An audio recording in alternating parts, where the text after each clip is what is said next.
Imagine getting the news that your child was found hanging from a tree in what law enforcement believes is a self-elimination, just to later receive an envelope with photos of his body inside. But when you look closer at the photos, you realize that he's wearing different clothing than the clothes you were given by police after his death. And the slow realization that someone got away with the murder of your child starts to sink in. It was July 29th, 1986, and 19-year-old Keith Warren had been invited to hang out with his friends. When Keith didn't return home by the next day, his mother Mary called the Montgomery County Police to report her son missing. But when she did so, she was told that she had to wait 48 hours to file a missing persons report. But Mary would never have to file that report, because the following day, on July 31st, Keith's body was found hanging from a tree after a woman called police to report a self-elimination. When police showed up on the scene, they immediately ruled it as such without investigating any other angles. After this, police took Keith's body down from the tree and delivered it to the funeral home to be embalmed. Keith's family wouldn't be notified of his passing until 6 hours later.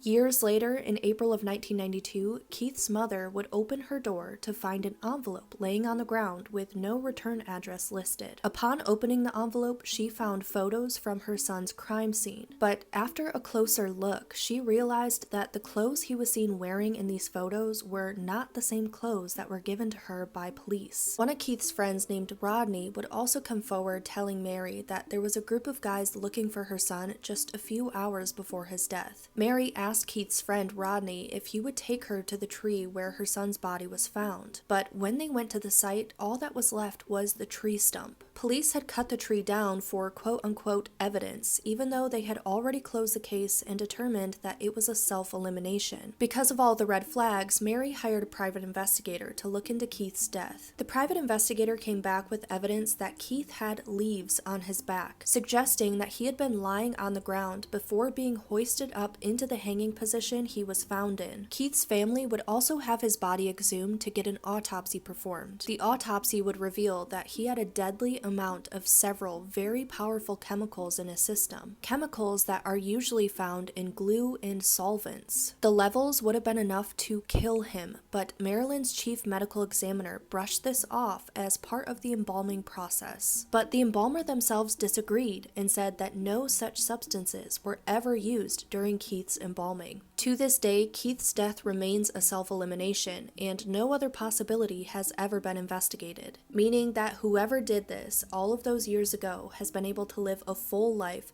freely, knowing that they got away with murder.